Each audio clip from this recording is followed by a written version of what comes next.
आप सभी का स्वागत है हमारे इस चैनल के अंदर। पिछले लेक्चर में या वीडियो में या क्लास में जो भी आप कहना चाहो के अंदर आपको रिवर बोर्ड की थ्योरी हमने बताई थी। अब इस वाले लेक्चर में अपन सीधा क्वेश्चन की बात करते हैं, तो बिना टाइम वेस्ट किए सीधा क्वेश्चन के ऊपर आते हैं।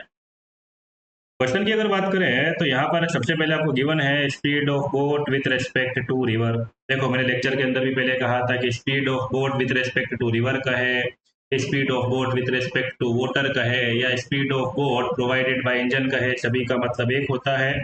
इसको अपन ने वी सिंबल से वहां पर डिनोट किया था, तो यहाँ पर भी सिंबल वी ही अपन काम में लेते हैं, जो कि 10 मीटर पर सेकेंड क्वेश्चन में आपको गिवन है। स्पीड ऑफ रिवर आपको कहा गया है यहाँ पर 5 मीटर पर सेकेंड है। पहले अपन इसके लिए सिंबल यू काम में लिया था, तो यहाँ पर भी यू ही यूज करते हैं, 5 मीटर पर सेकेंड। क्वेश्चन में आपसे पूछा गया है कि भाई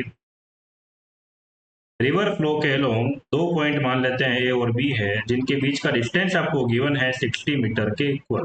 तो क्वेश्चन में ऐसा पूछा है कि कोई जो बोट है उसको ए से लेकर बी तक जाने में, उसको ए से लेकर बी तक जाने में और दोबारा बी टू ए आने में कितना टाइम लगेगा। चलो क्वेश्चन को सोल्व करते हैं। सबसे पहले ए टू बी अपन जाने की बात करते हैं। यहाँ पर जाने पर बोट का इफेक्टिव स्पीड आपको मिल जाएगा v प्लस यू के इक्वल, जो इसको v इंजन प्रोवाइड करेगा 10 मीटर पर सेकेंड, और u इसको मिला होगा रिवर के कारण, तो इसका जाने का इफेक्टिव स्पीड आपको मिल जाएगा 15 मीटर पर सेकेंड के इक्वल। ए टू बी जाने का टाइम भी अपन साथ में कैलकुलेट कर लेते हैं। बी तक जाना है मीन 60 मीटर उसको कवर करना है, जाने का स्पीड 15 मीटर पर सेकेंड है, उसको ए टू बी तक जाने में अभी 4 सेकेंड का समय लगेगा। नेक्स्ट बात करते हैं बी टू ए तक आने में। तो बी टू ए तक आने में बोट का इफेक्टिव स्पीड आपको मिल जाएगा यहाँ पर v माइनस यू के इक्वल 10 माइनस 5, ये मिल जाएगा 5 मीटर पर सेकेंड के। तो बी टू ए तक आने में उसका जो टाइम लगेगा 60 मीटर उसको कवर करना है 5 मीटर पर सेकेंड की स्पीड से, ये हो जाएगा 12 सेकेंड इक्वल। टोटल अगर मैं टाइम की बात करता हूँ, इसको ए टू बी तक जाने में प्लस बी टू ए तक आने में जो टाइम लगेगा, ए टू बी तक जाने में 4 सेकेंड का, बी टू ए तक आने में 12 सेकेंड का, टोटल जो उसको टाइम लगने वाला है वो 16 second equal. Question one complete. Question two की बात करते हैं। इसको भी देखो, रिवर का विड्थ आपको गिवन है 80 मीटर के इक्वल है। अपन एक ऐसा रिवर बना देते हैं, इसका विड्थ आपको गिवन है 80 मीटर। रिवर फ्लो का स्पीड आपको प्रोवाइड किया हुआ है 6 मीटर पर सेकेंड है, तो यू का वैल्यू अपन लिख देते हैं यहाँ पर 6 मीटर पर सेकेंड के equal. Speed of boat in still water आपको दिया है v 10 मीटर पर सेकेंड के इक्वल है। अब देखो, यहाँ पर इन तीनों स्टेटमेंट का एक ही मतलब होता है। Speed of boat in still water का है, या speed of boat with respect to water या रिवर का है, या speed of boat provided by engine का है, इन सभी का मीनिंग यही होगा। स्टेटमेंट अलग अलग क्वेश्चन में अलग अलग हो सकता है, मीनिंग सभी का सेम है। चलो क्वेश्चन की बात करते हैं। मान लो बोट को यहाँ पे रखा हुआ है, तो रिवर में होने के कारण इसको 6 मीटर पर सेकेंड यहाँ पर रिवर के कारण मिलेगा। पहले वन और टू पार्ट को अपन साथ में सोल्व करते हैं। रिवर क्रॉस करवाने में उसको कम से कम कितना टाइम लगेगा। देखो, 6 मीटर पर सेकेंड का इससे 90 डिग्री एंगल के ऊपर कोई कंपोनेंट नहीं आने वाला है। जैसा मैंने आपको लेक्चर के अंदर भी बताया था कि रिवर के कारण जो बोट को वेलोसिटी मिलेगा, उसका कोई भी कंपोनेंट रिवर क्रॉस करवाने में उसकी मदद करने वाला नहीं है। तो रिवर क्रॉस करवाने में जो इंजन के कारण बोट को वेलोसिटी मिलेगा वो, या फिर उसका कोई कंपोनेंट, अच्छा उसका कंपोनेंट तो खुद v 10 मीटर पर सेकेंड से कम ही आएगा। कंपोनेंट हमेशा वेक्टर के मैग्नीट्यूड से कम ही होता है। तो रिवर क्रॉस करवाने में इंजन के कारण उसको मिलने वाला स्पीड या फिर उसका कोई कंपोनेंट ही मदद करेगा। हमको मिनिमम टाइम के अंदर रिवर को क्रॉस करना है, तो क्रॉस करने में स्पीड आपको मैक्सिमम रखना पड़ेगा, जो कि मैक्सिमम पॉसिबल है 10 मीटर पर सेकेंड। या तो 10 मीटर पर सेकेंड या फिर 10 मीटर पर सेकेंड का जो कंपोनेंट होगा वही रिवर क्रॉस करवा रहा होगा। रिवर के कारण बोट को जो वेलोसिटी मिलेगा उसका कोई कंपोनेंट रिवर को क्रॉस करवाने वाला नहीं। तो यहाँ पर रिवर क्रॉस करने में जो इसको मिनिमम टाइम लगेगा, क्योंकि यहाँ पर पूरा पूरा 10 मीटर पर सेकेंड ही रिवर क्रॉस करवा रहा है, 80 डिवाइडेड बाई 10, ये आ जाएगा 8 सेकेंड के इक्वल। यहाँ पर 10 और 6 का जो रिजल्टेंट आएगा उस वाले पाथ के ऊपर बोट आगे बढ़ रही होगी, तो बोट के अंदर ये जो शिफ्ट आता है ये आपसे पूछा गया है। शिफ्ट भी कैलकुलेट कर लेते हैं। शिफ्ट करवाने का काम 6 मीटर पर सेकेंड का यहाँ पर है, तो 8 सेकेंड के अंदर ये 6 मीटर पर सेकेंड इसको कितना आगे बढ़ाएगा, वेलोसिटी इनटू टाइम 48 मीटर के इक्वल।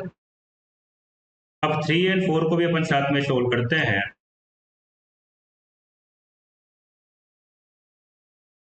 रिवर जिसका विड्थ आपको गिवन है 80 मीटर के इक्वल। अब बोट की बात करते हैं, रिवर में होने के कारण इसको 6 मीटर पर सेकेंड तो यहाँ पर मिलने वाला है ही सही। शॉर्टेस्ट पॉसिबल पाथ के अंदर इसको रिवर को क्रॉस करना है। रिवर क्रॉस करने का सबसे छोटा पाथ यही पॉसिबल हो सकता है।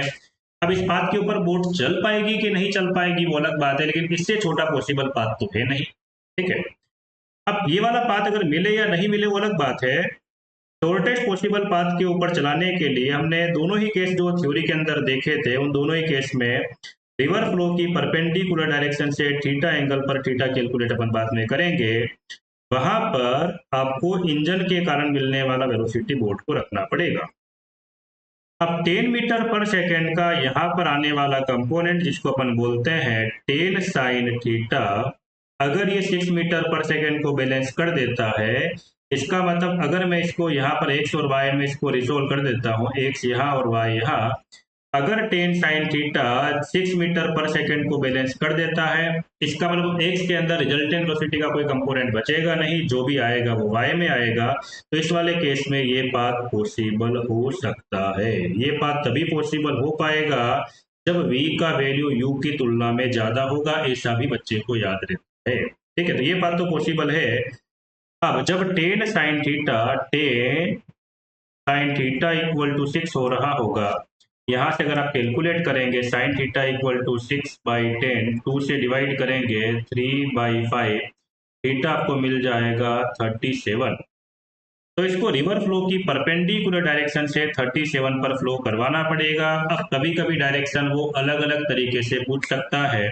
ऐसा भी पूछ सकता है कि डाउन स्ट्रीम से कौन सी डायरेक्शन में आपको बोट को चलाना पड़ेगा। तो डाउन स्ट्रीम ये वाली डायरेक्शन होती है, और यहाँ भी अपन ने देखा है कि बोट को रिवर फ्लो की परपेंडिकुलर डायरेक्शन से 37 पर चलाना पड़ता है। तो इस वाले केस में आपका आंसर हो जाएगा ये एंगल 90 और ये बचा हुआ ऊपर वाला 37।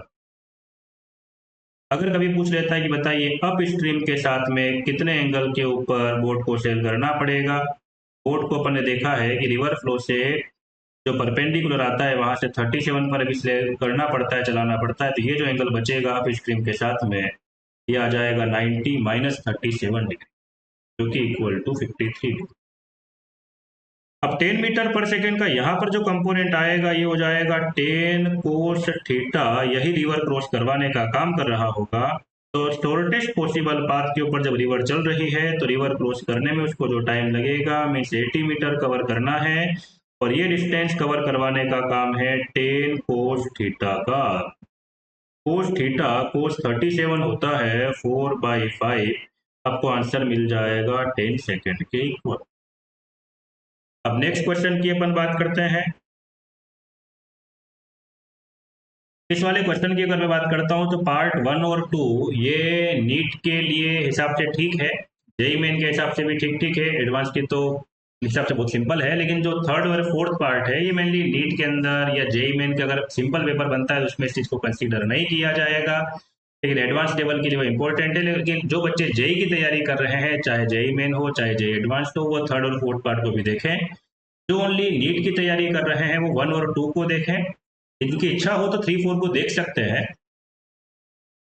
चलो क्वेश्चन की बात करते हैं। एक रिवर जिसका विड्थ आपको गिवन है 24 मीटर, रिवर फ्लो का स्पीड आपको गिवन है यहाँ पर 10 मीटर पर सेकेंड।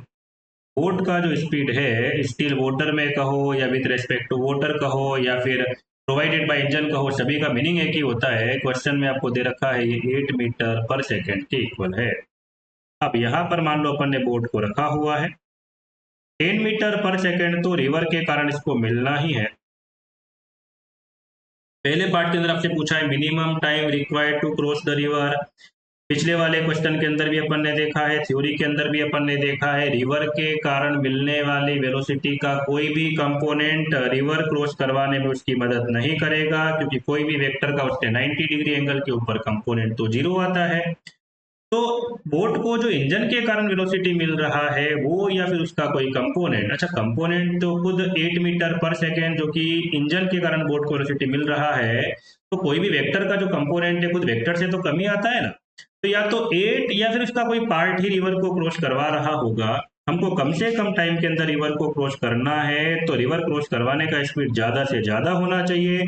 तो 8 या फिर उसका कंपोनेंट, तो उसका कंपोनेंट अपन काम में एक यूज है, जब पूरा पूरा 8 अपन को यहाँ पर मिल सकता है। तो जब इंजन के कारण बोट को जो वेलोसिटी मिल रहा है वो पूरा ही जब रिवर क्रॉस करवाने का काम करेगा, रिवर फ्लो के परपेंडिकुलर आप उसको रखोगे तभी मिनिमम टाइम के अंदर वो रिवर को क्रॉस कर रहा होगा। तो इस वाले केस में जो इसको मिनिमम टाइम लगेगा रिवर को क्रॉस करने में 24/8, 3 सेकेंड के इक्वल। यहाँ पर सेकंड वाले पार्ट ने पूछा है, देखो 8 और 10 का रिजल्टेंट वेक्टर इनके बीच में कहीं पर आ रहा होगा, बोट इस वाले पाथ पर आगे बढ़ रही होगी, इसके अंदर कितना ये शिफ्ट आता है, शिफ्ट आपसे पूछा गया है। तो बोट में अगर मुझे शिफ्ट को कैलकुलेट करना है, एक चीज को मैं नोट कर देता हूँ, 10 मीटर पर सेकेंड इसको 3 सेकेंड में कितना आगे बढ़ाएगा वही इसके अंदर शिफ्ट हो जाएगा ना। अब थर्ड एंड फोर्थ वाले पार्ट की बात करते हैं। तो जो नीट के स्टूडेंट है वो इसको चाहे तो इग्नोर कर सकते हैं और चाहे तो सुन सकते हैं, लेकिन जो जेई के स्टूडेंट है वो इसको इग्नोर नहीं करें। थर्ड और फोर्थ को अपन साथ में सोल्व करते हैं। 24 मीटर विड्थ का एक रिवर है, यहाँ पर बोट बोट को 10 मीटर पर सेकेंड वेलोसिटी तो रिवर फ्लो के कारण उसको मिलना ही है। सबसे छोटा पॉसिबल पाथ ये हो सकता है, ये मिलेगा कि नहीं मिलेगा वो सोचने वाली बात है। तो शॉर्टेस्ट पाथ पे चलाने के लिए इंजन के कारण जो बोट को वेलोसिटी मिलता है वो आपको यहाँ रखना पड़ेगा। इसमें कोई डाउट नहीं कि ये वाला पाथ आपको मिलता है कि नहीं मिलता है वो अलग बात है। ये बात आपको तभी मिल पाएगा जब 8 का यहाँ पर आने वाला कंपोनेंट जिसको अपन बोलते हैं 8 साइन थीटा 10 को बैलेंस कर रहा होगा। पहले वाले क्वेश्चन के अंदर मैंने देखा, इसको अपन x बोल देते हैं, इसको y बोल देते हैं। रिजल्टेंट ओनली y की तरफ तभी आ सकता है जब उसका नेट x की तरफ कंपोनेंट जीरो हो पाए। वो तभी पॉसिबल है जब 8 साइन थीटा 10 को बैलेंस कर दे, जो कि पॉसिबल नहीं है क्योंकि 8 खुद 10 से कम है, उसका कंपोनेंट तो 10 से कम ही आएगा ना। मतलब ये वाला पाथ तो उसके लिए पॉसिबल नहीं है कि बोट इस वाले पाथ के ऊपर चल पाए। तो जो सबसे छोटा पाथ हो सकता है उसके ऊपर बोट चल नहीं पाएगी। अब यहाँ पर कर लेते हैं इसके component 8 cos theta river flow करवाने का काम करेगा। और जैसा मैंने आपको थ्योरी के अंदर बताया था कि देखो अगर आपको साइन थीटा या डायरेक्शन निकालना हो तो ठीक है, वी यू से ज्यादा हो तब भी ठीक, नहीं हो तब भी ठीक। साइन थीटा निकालने का आपको यही दिमाग में रखना है कि जो स्मॉल वेलोसिटी है इसको ऊपर रखना है और जो लार्ज वेलोसिटी है इसको नीचे रखना होता है, क्योंकि साइन थीटा का आंसर हमेशा 1 से कम ही आएगा। तो अगर v का वैल्यू u की तुलना में ज्यादा हो, जैसा कि पिछले वाले क्वेश्चन में था, तो ये वाला पाथ आपको वहां पर मिल पा रहा था, लेकिन इस वाले क्वेश्चन में ये पाथ आपको मिल नहीं पाएगा क्योंकि यहाँ पर v u की तुलना में कम है। ठीक है, एंगल का फॉर्मूला दोनों केस में सेम है। यहाँ पर 8 आपको ऊपर लिखना है, 10 नीचे लिखना है, 2 से डिवाइड करेंगे तो 4/5 थीटा आपको यहाँ पर मिल जाएगा 53 डिग्री के इक्वल है। चलो अब इस क्वेश्चन को सोल्व करना स्टार्ट करते हैं। 8 कोस थीटा कोस 53 होता है 3/5, ये हो जाएगा 24/5 मीटर पर सेकेंड रिवर क्रॉस करवाने का काम करेगा। 10 आगे है, 8 साइन थीटा पीछे, सीधा मैं माइनस कर देता हूँ, 8 साइन थीटा साइन 53 4/5।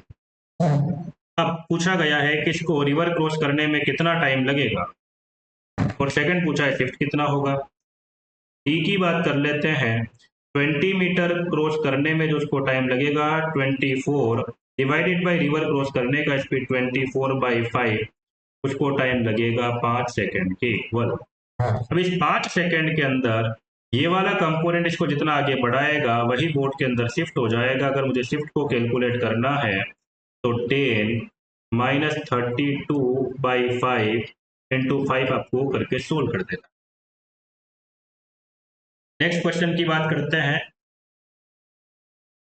बोट की वेलोसिटी रिवर के रेस्पेक्ट में उसने कहा है, इसको ऐसा कहो कि जो उसको इंजन ने स्पीड दिया है, या बोट की वेलोसिटी स्टिल वाटर में, सबका मीनिंग सेम ही होता है। सीधा क्वेश्चन को सोल्व करना स्टार्ट करते हैं। इसका यहाँ पर जो कंपोनेंट आएगा ये आ जाएगा 5 साइन 37, 5 साइन 37, साइन 37 होता है 3/5, ये हो जाएगा 3। इसका यहाँ पर जो कंपोनेंट आ जाएगा ये आएगा 5 कोस 37, कोस 37 का वैल्यू 4/5, ये हो जाएगा 4 मीटर पर सेकेंड। रिवर क्रॉस करवाने का काम 4 मीटर पर सेकेंड का है, तो टाइम कितना लगेगा इसको रिवर क्रॉस करने में? 80 डिवाइडेड बाई 4, 20 सेकेंड के इक्वल। अब यहाँ पर इसका जो नेट कंपोनेंट हो जाएगा 1 + 3, 1 इसको जो मिला है रिवर के कारण, 3 मिला है खुद जो इंजन ने बोट को स्पीड दिया है उसका एक कंपोनेंट भी आता है। तो इसको चाहो तो आप एक्स डायरेक्शन बोल सकते हो, इसको चाहे तो आप वाई बोल सकते हैं। तो वाई के अंदर यहाँ पर वेलोसिटी का कंपोनेंट आ रहा होगा 4 मीटर पर सेकेंड, और एक्स में आ जाएगा 1 + 3, ये भी 4 मीटर पर सेकेंड। शिफ्ट करवाने का काम इस वाले कंपोनेंट का होता है। बोट इस वाले पाथ पर कहीं आगे बढ़ रही होगी, जो कि VBR और VR का रिजल्टेंट यहाँ पर कहीं आ रहा। चलो, तो इसमें अगर मुझे शिफ्ट को कैलकुलेट करना है तो शिफ्ट इक्वल टू 4 मीटर पर सेकेंड से 20 सेकेंड में कितना वो शिफ्ट होता है? 80 मीटर के इक्वल। नेक्स्ट क्वेश्चन की बात करते हैं। देखो, ये वाला वेलोसिटी आपको समझ में आना चाहिए। ये वो वेलोसिटी है जो कि बोट को इंजन ने दिया है, या बोट का वेलोसिटी रिवर के रेस्पेक्ट में है, या फिर ऐसा कहें कि भाई बोट का वेलोसिटी स्टिल वाटर में। इसके अपन कंपोनेंट कर देते हैं। यहाँ पर आ जाएगा 5 साइन 37, साइन 37 होता है 3/5, मिलेगा 3 मीटर पर सेकेंड। यहाँ पर कंपोनेंट आएगा 5 कोस 37, कोस 37 होता है 4/5। अब अगर मैं बोट की बात करता हूँ तो रिवर फ्लो के कारण 5 मीटर पर सेकेंड आगे की तरफ, और इंजन के कारण उसको जो वेलोसिटी मिल रहा है उसका एक कंपोनेंट 3 मीटर पर सेकेंड पीछे की तरफ है। तो नेट इसको आप पॉजिटिव एक्स बोल सकते हैं, इसको आप वाई बोल सकते हैं। तो वाई की तरफ जो कंपोनेंट आ जाएगा 5 - 3, 2 मीटर पर सेकेंड के इक्वल। रिवर क्रॉस करवाने का काम 4 मीटर पर सेकेंड का है।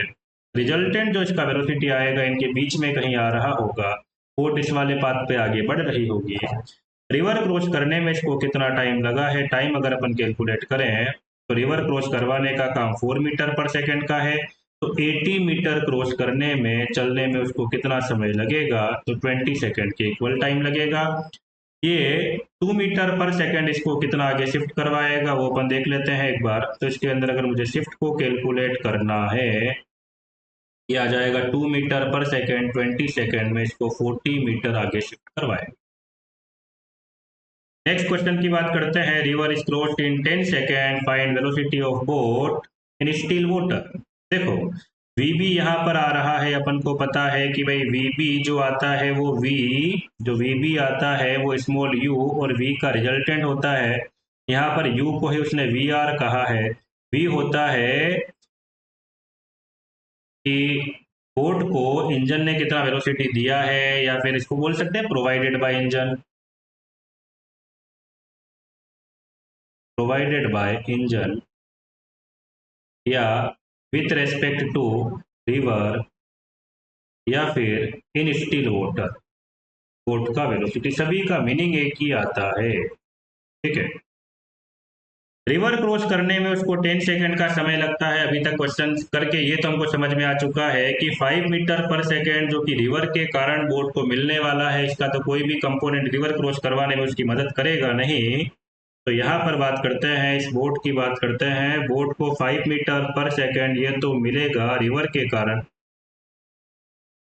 जो इसको इंजन वेलोसिटी प्रोवाइड कर रहा है उसी का एक कंपोनेंट यहाँ पर आ रहा होगा, जो कि उसने कहा है कि 10 सेकेंड में रिवर को क्रॉस करवाता है। तो y की तरफ, इस डायरेक्शन को आप x बोल दो, इस डायरेक्शन को अपन y बोल देते हैं। तो y की तरफ इसका जो कंपोनेंट आएगा 100 मीटर पर सेकेंड, और 10 सेकेंड में ये कवर करता है, तो 10 मीटर पर सेकेंड इसका एक कंपोनेंट यहाँ पर आ रहा है। रिजल्टेंट पाथ की बात देखें तो आपको वी भी क्वेश्चन में दे रखा है। रिजल्टेंट पाथ यहाँ से बिल्कुल 45 डिग्री एंगल पर आ रहा है, मतलब इसके एक्स और वाई में कंपोनेंट बराबर होना चाहिए। तो टोटल जो एक्स में और जो वाई में वेलोसिटी का कंपोनेंट आ रहा है वो इक्वल होना चाहिए। अगर वाई की तरफ 10 है तो एक्स के अंदर भी 10 होना चाहिए। 5 तो उसको मिला है रिवर के कारण, तो एक और 5 यहाँ पर इंजन के कारण उसको मिलना चाहिए। तो अगर मैं इंजन के कारण बोट को मिलने वाली वेलोसिटी के कंपोनेंट की बात करता हूं तो 10 मीटर पर सेकंड रिवर फ्लो के परपेंडिकुलर डायरेक्शन में और 5 मीटर पर सेकंड यहाँ पर आएगा। ठीक है, इन दोनों का जो रिजल्टेंट आएगा वही आ जाएगा वी। वी मतलब वही वेलोसिटी जो कि बोट को इंजन ने प्रोवाइड किया है। ये हो जाएगा 10 की पावर 2 प्लस 5 की पावर 2, रूट में आ जाएगा 125। इसको आप लिख सकते हैं 5√5 मीटर पर सेकंड। नेक्स्ट क्वेश्चन की बात करते हैं। महक एंड तिथि, एक्चुअली मेरी क्लास के 2 स्टूडेंट हैं, start from the same point. अब अगर मान लेते हैं कि भाई ये हमारे पास जो रिवर है जिसका विड्थ आपको गिवन है 80 मीटर के इक्वल। यहाँ पर 2 बच्चे हैं, एक महक और तिथि। महक जो है ये शॉर्टेस्ट टाइम में रिवर को क्रॉस करती है और जो तिथि होती है वो शॉर्टेस्ट पाथ पे रिवर को क्रॉस करती है। रनिंग स्पीड आपसे पूछा गया है महक का ग्राउंड पे, ताकि दोनों सेम पॉइंट पर सेम टाइम में पहुंचे। ठीक है ना। क्वेश्चन ऐसा है भाई, महक और तिथि 2 बच्चे यहाँ से स्टार्ट होते हैं और यहाँ पर महक जो है वो शॉर्टेस्ट टाइम में रिवर को क्रॉस करना स्टार्ट करती है। इसका मतलब कि भाई महक को उसका जो स्विमिंग स्पीड है पूरा सीधा ऊपर यहाँ पे रखना पड़ेगा।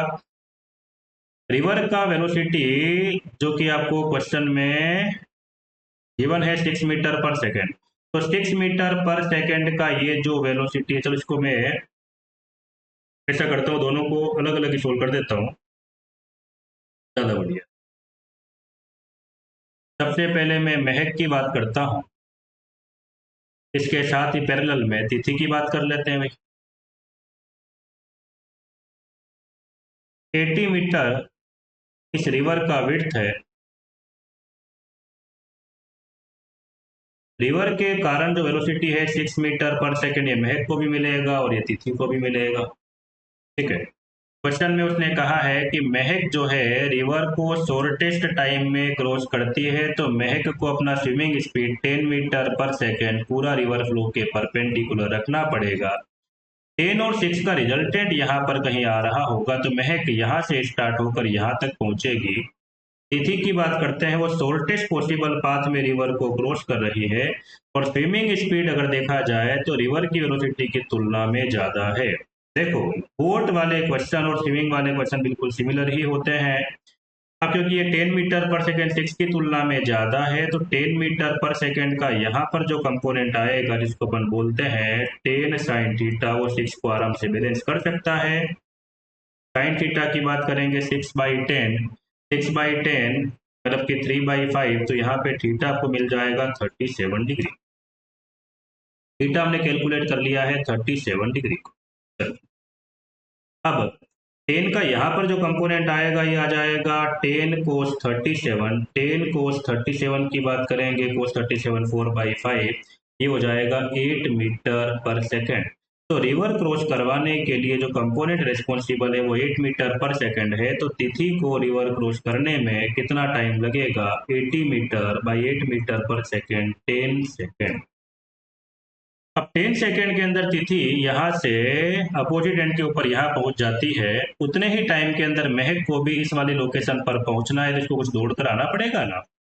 महक को यहाँ तक पहुंचने में मतलब रिवर क्रॉस करने में कितना टाइम लग चुका है, इसको मैं T1 बोल देता हूँ, तो 80 मीटर बाई 10, 8 सेकेंड का उसको समय लग चुका है। अब क्योंकि तिथि को अपोजिट एंड के अंदर पहुंचने में 10 सेकेंड का समय लगा है और सेम टाइम के ऊपर दोनों को उसी लोकेशन पर पहुंचना है, तो अब महक के पास केवल 2 सेकेंड बचते हैं इतना रनिंग करने में।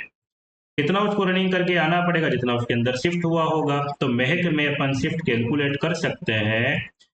8 सेकेंड में 6 मीटर पर सेकेंड इसको 48 मीटर आगे लेकर जाएगा, 48 उसको आना है 2 सेकंड में, तो उसका रनिंग स्पीड जो आपको मिल जाएगा महक का, ये आ जाएगा 48 मीटर आना है 2 सेकंड में 24 मीटर पर सेकंड इक्वल।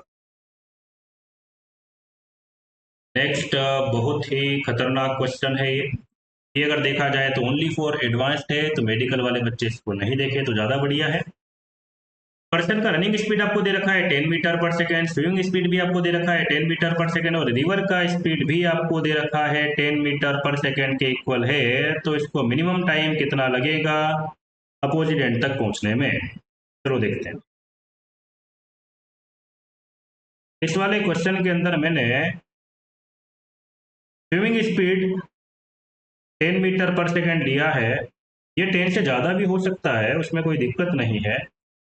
अब जरा एक बार अपन चेक करें, सबसे शॉर्टेस्ट पाथ यही पॉसिबल हो सकता है, इसको इस वाले एंड पर मिनिमम टाइम के अंदर पहुंचना है। रिवर का जो वेलोसिटी है 10 मीटर पर सेकेंड, ये तो पर्सन को मिलना ही है, ये क्वेश्चन इतना आसानी से होने वाला नहीं है। इसके एक एक केस की अपन ध्यान देते हैं। सबसे पहले अगर मैं ये सोचूं, सबसे पहले अगर मैं ये सोचता हूँ कि यार अगर ये पर्सन जो है, इसका बोर्ड भी मान सकते हैं, इसका ऐसा मान सकते हैं ठीक है, स्विमिंग स्पीड आपको दे रखा है 10 मीटर पर सेकेंड, ये बिल्कुल उसी तरीके से काम करता है जैसा कि अपन बोलते हैं ना कि भाई बोट को जो इंजन ने वेलोसिटी दिया है, बिल्कुल वो और स्विमिंग स्पीड ये एक जैसे पैरामीटर होते हैं। अब पहले अगर अपन ऐसा सोचें कि यार ये अगर मिनिमम टाइम के अंदर रिवर को क्रॉस करे, अगर इसका 10 मीटर पर सेकेंड में यहाँ पर लगा देता हूँ, रिवर का भी 10 मीटर पर सेकेंड इसको यहाँ मिलना है, ये रिजल्टेंट यहाँ पे कहीं जा रहा होगा, ये रिवर को तो मिनिमम टाइम के अंदर क्रॉस करेगा, लेकिन इसको यहाँ पे भाग के भी तो कुछ आना पड़ेगा ना।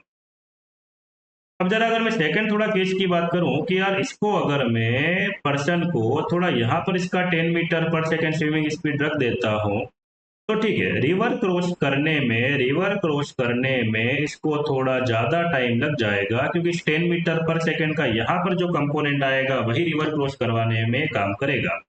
तो इस वाले केस में देखा जाए तो रिवर क्रॉस करवाने का टाइम इसको मैं T1 बोल देता हूँ, ये थोड़ा ज़्यादा हो रहा है। लेकिन अच्छी बात यह है कि भाई इसके अंदर जो शिफ्ट हो रहा है वो भी तो थोड़ा कम देखने को मिलेगा कंपेरेटिवली केस 1 के, शिफ्ट इसके अंदर कम आएगा, तो इसको जो रनिंग टाइम आ रहा है दोबारा इस वाले एंड तक आने में T2, वो थोड़ा कम होता जाएगा ना। तो अगर आप यहाँ से उसका कुछ एंगल पे वेलोसिटी को रखते हो तो T1 बढ़ता जा रहा है, जो अच्छी बात नहीं है, लेकिन अच्छी बात यह है कि T2 थोड़ा कम होता जा रहा है। तो ऐसे वाले केस में ऐसे बीच में ही कोई एक रास्ता निकल कर आता है जिसके ऊपर टाइम आपको मिनिमम लगने वाला है, ठीक है। अब यहाँ पर बात करते हैं, मैं जनरल मान लेता हूँ कि इसका जो स्विमिंग स्पीड है यहाँ से कुछ थीटा एंगल पर होना चाहिए, 10 मीटर पर सेकेंड उसका स्विमिंग स्पीड मान लेते हैं यहाँ पर होना चाहिए। इसके अंदर रिजल्टेंट कुछ पाथ यहाँ पर आ जाएगा, फिर पर्सन को इतना दौड़ कर आना पड़ेगा। ये टाइम मैं मान लेता हूँ T1 के इक्वल है, ये टाइम मैं मान लेता हूँ T2 के इक्वल है। 10 के अगर मैं कंपोनेंट कर देता हूँ तो 10 कोस थीटा यहाँ पर आएगा और 10 साइन थीटा यहाँ पर आ रहा होगा।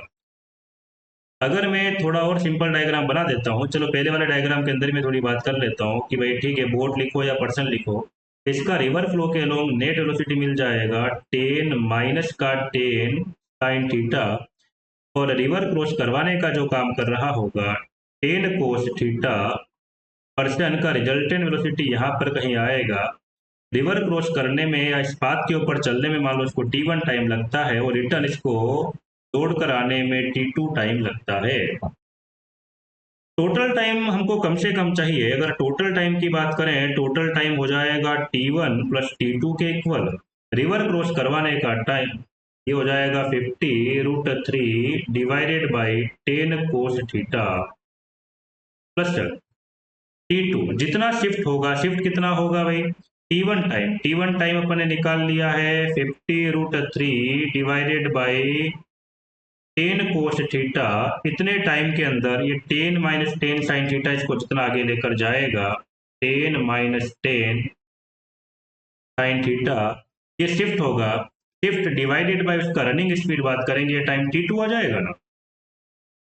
यहाँ से अगर अपन देखें तो सबसे पहले 50 √3/10 आप कॉमन लेके बाहर निकाल सकते हो। कोस थीटा को अंदर ही रहने देना।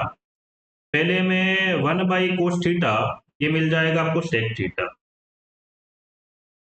यहाँ पर ये 50√3/10 और यहाँ से 50√3/10 अपने कॉमन लेकर बाहर निकाल दिया है। 10/कोस थीटा मतलब कि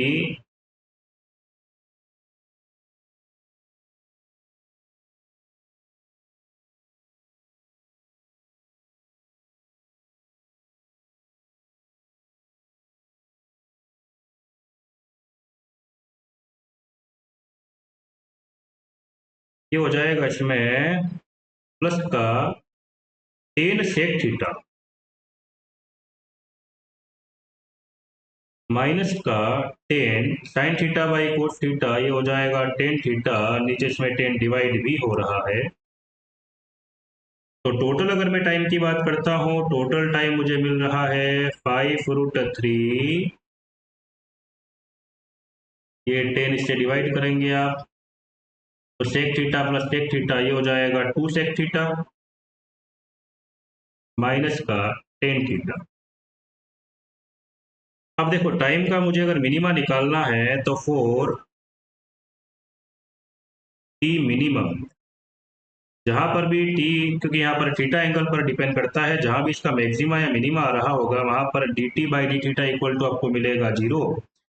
इसको एक बार आप डिफरेंशिएट करना तो 5√3 टू सेक थीटा का डिफरेंशिएशन होता है sec theta into tan theta, tan theta का डिफरेंशिएशन हो जाता है sec square theta equal to आप 0 करेंगे, एक सेक थीटा कैंसिल हो जाएगा, 5√3 भी कैंसिल हो जाएगा, इक्वल टू 2 टेक थीटा, मतलब एक टेन थीटा यहाँ पर बच रहा है, टेन थीटा को लिख सकते हैं अपन sine theta divided by cos theta minus 1/कोस थीटा इक्वल टू आप 0 करेंगे, तो यहाँ से कोस थीटा भी कैंसिल हो जाएगा एक, तो sine theta equal to solve करने पर मिलेगा 1/2। दैट मीन्स आपको रिवर फ्लो की परपेंडिकुलर डायरेक्शन से 30 डिग्री एंगल के ऊपर बोट को चलाना पड़ेगा या स्विमिंग करना पड़ेगा, तभी आप मिनिमम टाइम के अंदर रनिंग करते हुए भी यहाँ तक पहुँच पाएंगे। अब वो मिनिमम टाइम कितना होगा उसको भी कैलकुलेट किया जा सकता है। ये हो जाएगा 5√3 टू सेक थीटा, मतलब कि 1/कोस थीटा, इसको आप लिख सकते हैं। इस वाली इक्वेशन से दोबारा मैं आंसर निकाल रहा हूँ।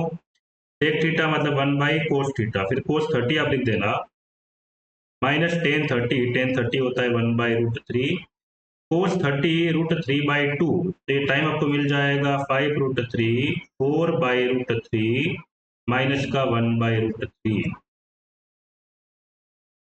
क्वेश्चन बहुत बढ़िया है, लेकिन ये क्वेश्चन मेरे ख्याल से ओनली फॉर एडवांस्ड है, या जो जेई मेन की अच्छी तैयारी कर रहे हैं अच्छे रैंक के लिए, उनके लिए भी क्वेश्चन बढ़िया है। ये क्वेश्चन नीट के लिए किसी काम का नहीं है, तो जो नीट के बच्चे हैं वो कृपया इस वाले क्वेश्चन को अवॉइड कर दें। अब नेक्स्ट वाले क्वेश्चन की बात करते हैं भाई। एक वुडन ब्लॉक है जो कि रिवर के ऊपर रखा हुआ है। क्वेश्चन बहुत सिंपल सा है, पर्सन स्विमिंग करे या बोट चले मतलब एक ही होता है। मैं इस क्वेश्चन को फिलहाल बोट के अंदर ही मान लेता हूँ कि ठीक है भाई, बोट अभी आगे की तरफ जा रही है, एक वुडन ब्लॉक है ना, रिवर फ्लो करने का आगे की तरफ वेलोसिटी u है, तो u वेलोसिटी इस ब्लॉक को भी मिलना है, और बोट को जो इंजन वेलोसिटी दे सकता है ये बिल्कुल वैसा ही मतलब है जो कि पर्सन का स्विमिंग स्पीड होगा, जो पर्सन के खुद के कारण उसको मिल रहा होगा। तो जब ये पर्सन या बोट आगे की तरफ जा रहा होगा उसका इफेक्टिव स्पीड हो जाएगा v प्लस यू के इक्वल। चलो, क्वेश्चन में ऐसा कहा है कि ये 2r तक आगे जाता है, दोबारा लौट कर आता है, इतने टाइम के अंदर तय बात है वुडन ब्लॉक भी आगे गया होगा, यहाँ पर दोनों मिलते हैं बोट और ब्लॉक, और उसने कहा है कि ये इतने टाइम के अंदर 10 किलोमीटर डिस्टेंस कवर करता है, तो रिवर का वेलोसिटी आपसे पूछा गया है। इस क्वेश्चन को सोल्व करने के लिए सबसे बढ़िया है मैं रिलेटिव मोशन की बात कर लूं।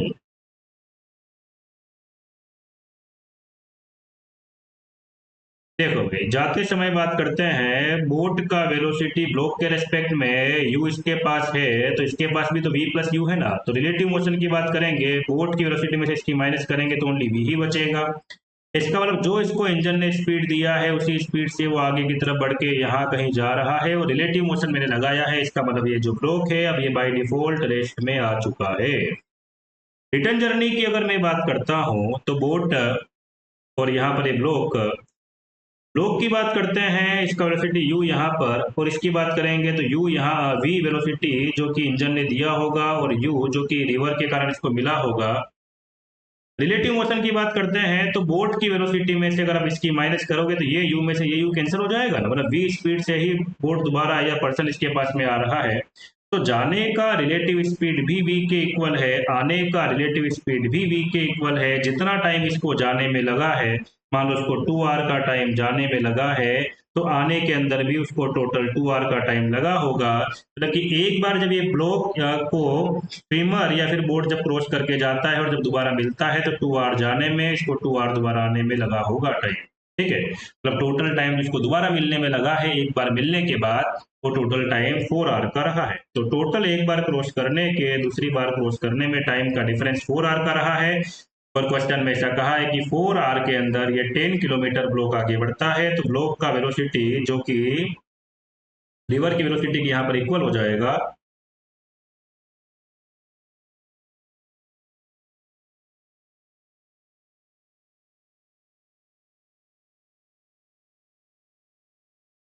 टेन किलोमीटर कवर किया है 4r में 2.5 किलोमीटर पर आर के इक्वल। Thank you. तो आज के लेक्चर में इतना ही, अगला लेक्चर बहुत जल्दी अपलोड करेंगे। अगर आपको ऐसा लगता है कि सर इस वाले टॉपिक के ऊपर आप पहले लेक्चर बनाइए, तो मैं ऑलमोस्ट हर 1 या 2 दिन में एक लेक्चर बना सकता हूँ, इतना ही मेरे पास टाइम अभी फ्री रहता है, बाकी मेरी खुद की क्लासें होती है।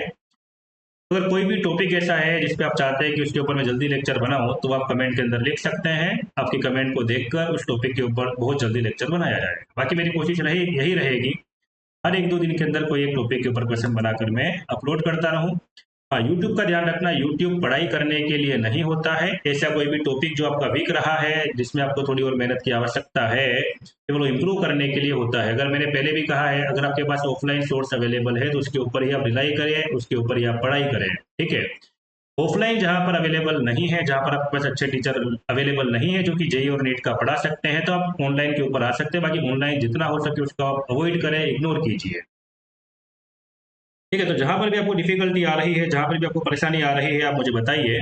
उसके ऊपर आपकी दिक्कत परेशानी को दूर करने की हम पूरी कोशिश करेंगे। ठीक है, बाकी आपको यहाँ पर ऐसा नहीं कि डेली आपको कोई लेक्चर देखना है, पढ़ना है। जहाँ आपको लगता है कि यहाँ आपको डिफिकल्टी आ रही है, या ऐसी कोई क्लास आपकी मिस हो चुकी है, या वो कॉन्सेप्ट आपका क्लियर नहीं हुआ है, ओनली कॉन्सेप्ट क्लियर करने के लिए ही ऑनलाइन प्लेटफॉर्म होता है, पढ़ाई करने के लिए नहीं होता है।